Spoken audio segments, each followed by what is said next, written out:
We usually think about human trafficking as only being sex trafficking. However, there are many forms of human trafficking.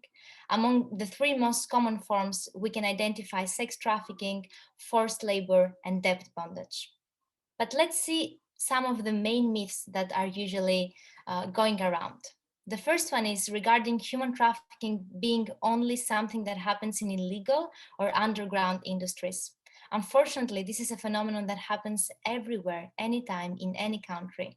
It can happen in restaurants, in huge fast food chains, it can happen in hotels, but also in nursing and care homes.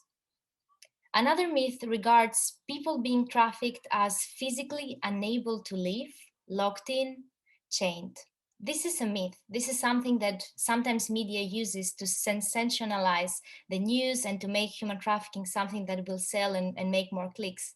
However, people into trafficking, victims of human trafficking, you can find them in the bus, you can find them at the same street that you cross, and sometimes they might not even have physical signs of abuse on their faces or in their body.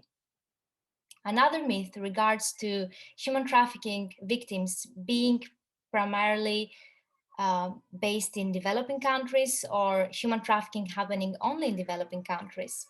Unfortunately, human trafficking is happening worldwide. And what is more paradoxical is that the victims, they come from developing countries, but human trafficking occurs in developed countries. For example, we can take UK. 60% of the victims in the United Kingdom, they are from Albania. But when we talk about human trafficking within Albania, we have less than 112 cases identified each year. This makes the problem being very hidden and underground and not being addressed properly either by governmental institutions. But when we talk about human trafficking, we see it as a process. And after the rescue, there is a whole new journey that happens. And we need to talk about that as well. So let's talk briefly about Empowerful. We aim to provide a new chance to survivors, a new chance to the employment of survivors, and create sustainable employment opportunities. How we do that? We start with a 6-month training program. We provide an entrepreneurial training program to a cohort of 20 survivors.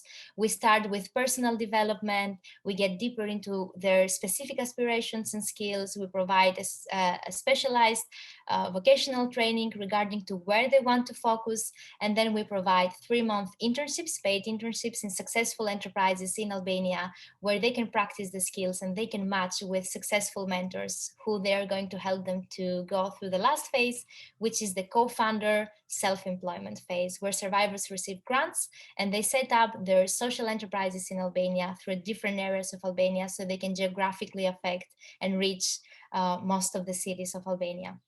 How do you know that, the entrepreneurs that are coming through your program have been victims of, human trafficking? Yes, that's really important to understand the experiences.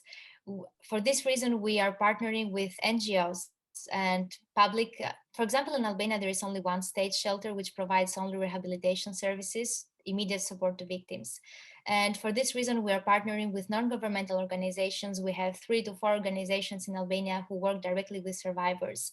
We go there in their shelter. We present the program to victims of human trafficking and survivors who are there. We know that they've been trafficked because they are receiving services in the NGO. And the interested survivors, they sign up to get to know more about the program. And then we go through a skills assessment and aspiration assessments with our mentors to understand where those survivors they want to be. We know that not everyone wants to be an entrepreneur, and we wouldn't want to make everyone an entrepreneur.